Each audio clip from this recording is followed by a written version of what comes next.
Hi everyone, it is time for chapter 2 of The Wizard of Oz. I hope you're enjoying this story so far. Chapter 2, The Council with the Munchkins. She was awakened by a shock so sudden and severe that if Dorothy had not been lying on the soft bed, she might have been hurt. As it was, the jar made her catch her breath and wonder what had happened, and Toto put his cold little nose into her face and whined dismally. Dorothy sat up and noticed that the house was not moving, nor was it dark, for the bright sunshine came in at the window, flooding the little room. She sprang from her bed with Toto at her heels and ran and opened the door.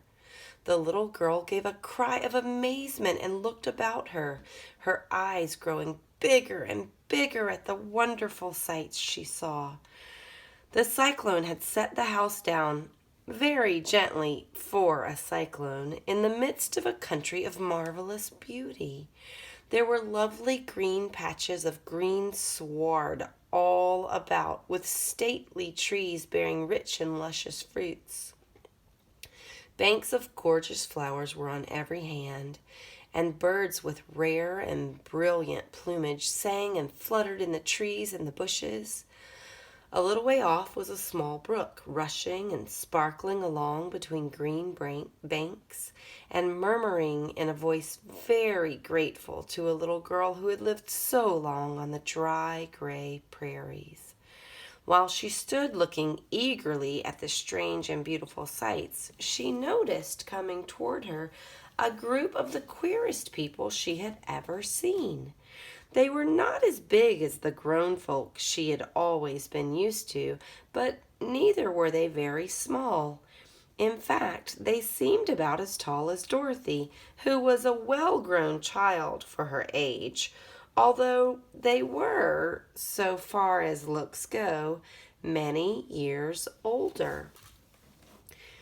3 were men and 1 a woman, and all were oddly dressed. They wore round hats that rose to a small point a foot above their heads, with little bells around the brims that tinkled sweetly as they moved. The hats of the men were blue. The little woman's hat was white, and she wore a white gown that hung in plaits from her shoulders.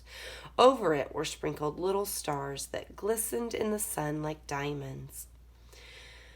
The men were dressed in blue, of the same shade as their hats, and wore well-polished boots with a deep roll of blue at the tops. The men, Dorothy thought, were about as old as Uncle Henry, for 2 of them had beards. But the little woman was doubtless much older. Her face was covered with wrinkles, her hair was nearly white, and she walked rather stiffly. When these people drew near the house where Dorothy was standing in the doorway, they paused and whispered among themselves, as if afraid to come farther. But the little old woman walked up to Dorothy, made a low bow, and said in a sweet voice, "You are welcome, most noble sorceress, to the land of the Munchkins.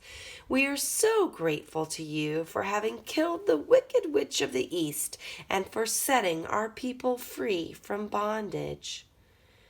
Dorothy listened to this speech with wonder. What could the little woman possibly mean by calling her a sorceress and saying she had killed the wicked witch of the East? Dorothy was an innocent, harmless little girl who had been carried by a cyclone many miles from home, and she had never killed anything in all her life. But the little woman evidently expected her to answer, so Dorothy said with hesitation, "You are very kind, but there must be some kind of mistake. I have not killed anything."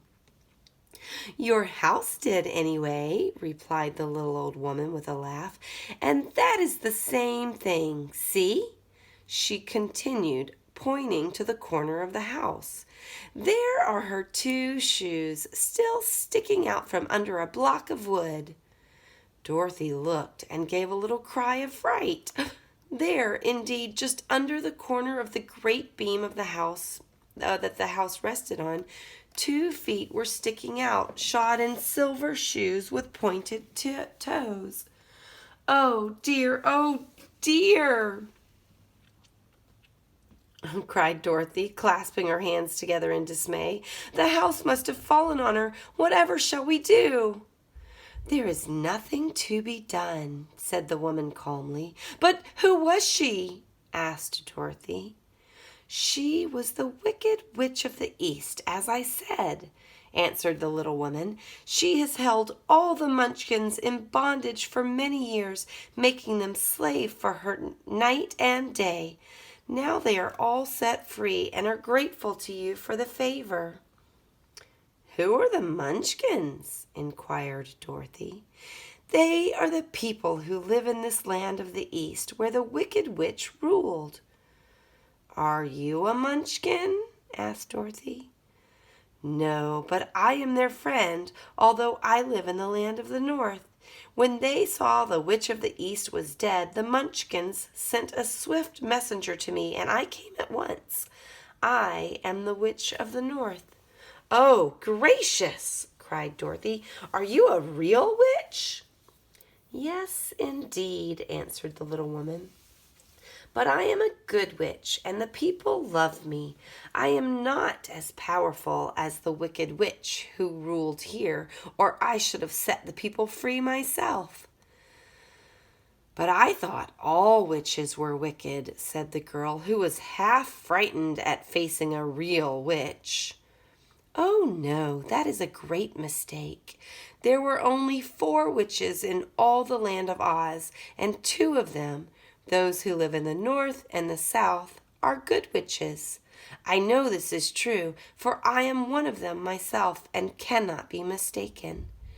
Those who dwelt in the East and the West were indeed wicked witches, but now that you have killed one of them, there is but one wicked witch left in all the land of Oz, the one who lives in the West." "But," said Dorothy after a moment's thought, "Auntie Em told me that the witches were all dead years and years ago." "Who is Aunt Em?" inquired the little woman. "She's my aunt who lives in Kansas, where I came from." The Witch of the North seemed to think for a time with her head bowed and her eyes upon the ground. Then she looked up and said, "I do not know where Kansas is, for I have never heard that country mentioned before. But tell me, is it a civilized country?" "Oh, yes," replied Dorothy. "Then that accounts for it. In the civilized countries, I believe there are no witches left, nor wizards, nor sorceresses, nor magicians. But, you see, the land of Oz has never been civilized, for we are cut off from the rest of the world. Therefore, we still have witches and wizards amongst us." "Who are the wizards?" asked Dorothy. "Oz himself is the great wizard," answered the witch, sinking her voice to a whisper. "He is more powerful than all the rest of us together. He lives in the City of Emeralds." Dorothy was going to ask another question, but just then the Munchkins, who had been standing silently by, gave a loud shout and pointed to the corner of the house where the Wicked Witch had been lying. "What is it?" asked the little old woman, and looked and began to laugh. The feet of the dead witch had disappeared entirely, and nothing was left but the silver shoes.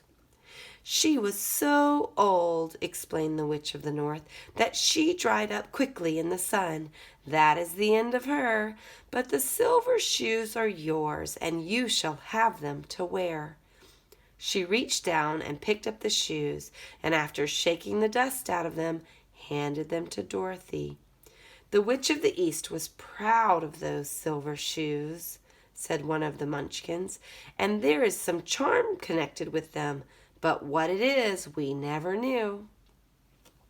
Dorothy carried the shoes into the house and placed them on the table. Then she came out again to the Munchkins and said, "Well, I am anxious to get back to my aunt and uncle, for I am sure they will worry about me. Can you help me find my way?" The Munchkins and the witch first looked at one another and then at Dorothy and then shook their heads. "At the east, not far from here," said one, "there is a great desert, and none could live to cross it." "It is the same at the south," said another, "for I have been there and seen it. The south is the country of the Quadlings." "I am told," said the third man, "that it is the same at the west, and that country where the Winkies live is ruled by the wicked witch of the west, who would make you her slave if you passed her way."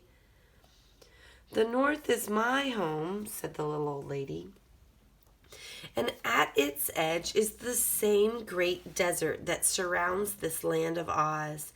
I'm afraid, my dear, that you will have to live with us." Dorothy began to sob at this, for she felt lonely among these strange people. Her tears seemed to grieve the kind-hearted Munchkins, for they immediately took out their handkerchiefs and began to weep also.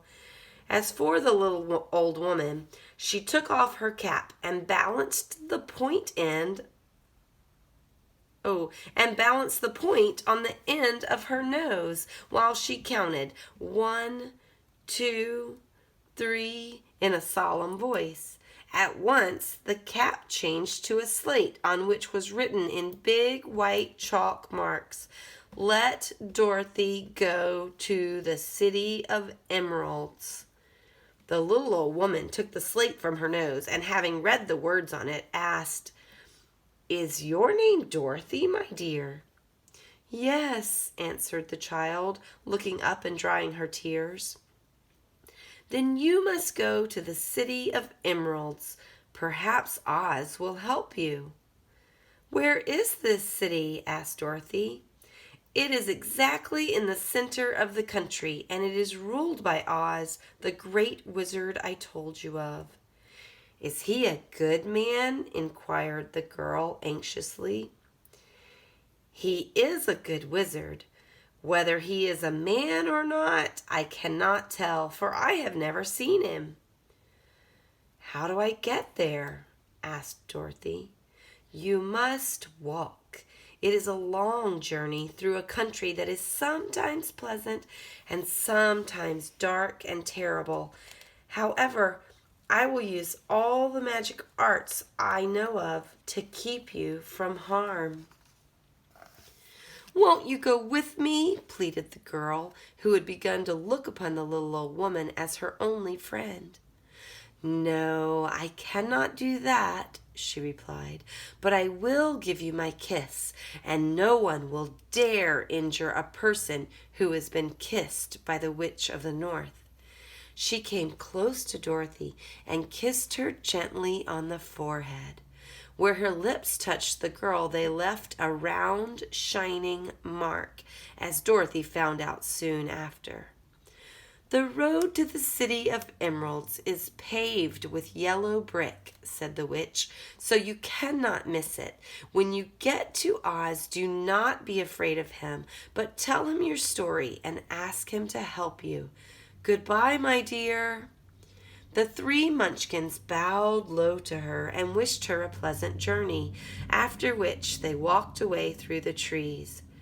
The witch gave Dorothy a friendly little nod, whirled around on her left heel 3 times, and straightway disappeared, much to the surprise of the little Toto, who barked after her loudly enough when she had gone, because he had been afraid even to growl when she stood by. But Dorothy, knowing her to be a witch, had expected her to disappear in just that way and was not surprised in the least. Okay, boys and girls, next time, Chapter 3, How Dorothy Saved the Scarecrow. Did you guys notice any differences in The Wizard of Oz, the book, and The Wizard of Oz, the movie? Yeah, I saw a lot of differences, or I heard a lot of differences while I was reading it, and I'm wondering if you noticed any also. Okay, next time, chapter 3.